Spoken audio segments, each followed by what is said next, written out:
Contoh misalnya sistem yang kalian biasa gunakan, sistem di Moodle, karena kan kalian misalnya tidak bisa akses. Taruhlah saya katakan tiba-tiba misalnya down, ada biasa tertulis internal server error. Nah itu hal wajar itu yang seperti itu. Misalnya lambat jaringannya, itu hal wajar. Makanya itu bisa dilanjutkan yang seperti itu namanya resiko. Untuk meminimalisir bagaimana caranya supaya hal-hal seperti itu bisa diakses dengan cepat dan tidak terjadi server error. Kedua, dalam peringkat risiko dikategorikan sebagai risiko yang dapat ditoleransi atau tolerable, maka risiko dapat dikendalikan. Nah ini saya katakan bahwa risiko juga ada toleransinya, ada peringkat toleransinya. Taruhlah saya katakan seperti tadi bahwa kalau misalnya servernya error itu bisa kita toleransi atau jaringannya lambat. Kenapa? Karena mungkin kadang banyak pemakai, apalagi ini kan kalau jaringan operator mobile itu terlalu banyak persaingan, jadi otomatis kan dia ingin meningkatkan kapasitasnya. Makanya itu selalu ditingkatkan risikonya. Ada namanya toleransinya. Jadi jangan langsung mengeluh bahwa kenapa ini websitenya tidak bisa dibuka, kenapa tidak bisa diakses. Nah, kalau cuma 1-2 kali kalian akses, nah itu hal wajar.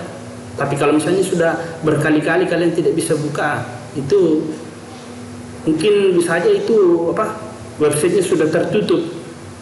Nah, itu tidak bisa lagi ditolerir kalau seperti itu. Jika risiko berada di atas batas yang dapat diterima toleransi atau general unacceptable, maka perlu dilakukan pengendalian lebih lanjut. Pengendalian risiko dapat dilakukan dengan beberapa alternatif, yaitu A. Hindari risiko, ya otomatis kan kita selalu mau menghindari risiko ya, atau avoid risk. Yang kedua, pengurangan probabilitas, reduce probability. Jadi maksudnya ini pengurangan probabilitas adalah pengurangan kemungkinan, maksudnya kemungkinan adanya risiko. C. Pengurangan konsekuensi, jadi akan mengurangi konsekuensi, maksudnya apabila terjadi risiko itu ada namanya kan konsekuensi atau dampak yang terjadi apabila kita mendapatnya. Misalnya tadi saya katakan bahwa kalau misalnya servernya error, itu kan risikonya ya, atau konsekuensinya orang tidak bisa mengaksesnya lagi. Jadi kalau misalnya orang tidak bisa mengaksesnya lagi ya, otomatis kan itu klien-klien tidak mengunjunginya lagi. Jadi perusahaan yang punya website itu bisa saja merugi. D. Transfer risiko atau risk transfer.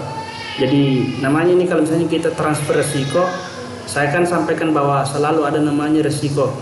Jadi harus kita transfer atau memindahkan supaya bisa menyatu di tempat lain supaya kita bisa selesaikan. Jadi bukan mentransfer masalah ya, atau meninggalkan masalah. Kan beda itu kalau risiko dengan masalah, sebenarnya ada sedikit perbedaannya. Kalau masalah ya kadang kita tinggalkan, kalau risiko ya selalu ada. Namanya risiko itu pasti selalu ada. Cuma ada namanya kita meminimalisir atau norma-normal atau batas wajar yang kita bisa terima. Pada prinsipnya kecelakaan bisa kita cegah. Ya, kecelakaan bisa saja kita cegah dengan melakukan tindakan preventif dan berpedoman pada prinsip zero accident. Jadi ini maksudnya zero accident adalah ya tanpa kejadian, mematuhi segala peraturan, perundangan dan kebijakan yang menyangkut ketiga. Dan jadi ini saya dulu saya sampaikan bahwa di dalam risiko itu ada undang-undang ketiga ya. Jadi di situ di undang-undang ketiga ada petunjuk supaya kejadian-kejadian risiko itu bisa dikurangi. Dengan mengacu kesimpulan di atas, maka saran-saran yang dapat disampaikan adalah sebagai berikut. A. Melakukan pelatihan yang berkaitan dengan risiko ketiga kepada setiap tenaga kerja atau karyawan perusahaan. Jadi supaya tidak terlalu banyak risiko dialami dan bisa kita selesaikan ya, terlebih awal itu dilakukan pelatihan itu kepada kepada pekerjanya atau karyawannya. Makanya kalau kita masuk di perusahaan atau melamar di perusahaan, memang kita harus diberikan suatu petunjuk supaya kita bisa meminimalisir risiko itu. Dulu saya waktu pertemuan pertama kan di situ ketiga ada petunjuk supaya kita bisa mengurangi risiko itu dalam melaksanakan suatu kegiatan di perusahaan. B.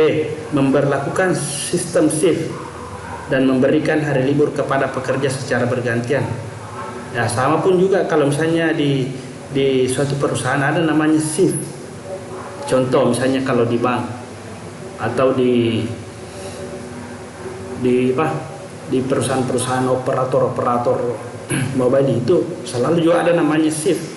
Kenapa diperlukan ini ya? Namanya kan juga manusia atau karyawan, ada juga itu kondisi tubuh seseorang atau fisiknya mungkin lelah, makanya diperlukan juga namanya shift atau hari libur supaya dia bisa lebih fresh. C. Mengendalikan lingkungan kerja yang berbahaya yang memiliki risiko tinggi dan terhadap peluang terjadinya risiko ketiga. Jadi ini saya sudah sampaikan dulu bahwa di lingkungan kerja itu selalu ada risiko ya, termasuk ini area kerja di lingkungan sekitar kita selalu ada namanya risiko tinggi. Jadi bagaimana caranya supaya kita bisa minimalisir itu risiko? Nah, contohnya ini misalnya yang paling banyak ini kalau misalnya di perusahaan-perusahaan kimia di industri, nah itu kan situ banyak perusahaan yang bersaingan di situ. Nah, misalnya dia perusahaan berdampingan itu bagaimana caranya meningkatkan pangsa pasar supaya dia bisa menarik klien atau pembeli. Sama pun juga tadi saya sampaikan bahwa kalau misalnya itu di menara-menara Bosowa atau Gerhapin itu kan di situ banyak perusahaan IT yang berdampingan hanya ruangan saja yang berdampingan. Jadi otomatis kan di situ tinggi namanya persaingan. Nah, itu persaingannya itu ya mungkin salah satu itu yang dimaksud risiko. Bagaimana caranya supaya kita bisa menanggulangi. Jadi itu slide dari saya untuk materi yang saat sekarang ini. Dan mungkin pada pertemuan berikutnya akan saya buka dengan materi atau slide yang baru. Jadi untuk kali ini cukup sampai di sini. Sekian dan terima kasih. Assalamualaikum warahmatullahi wabarakatuh.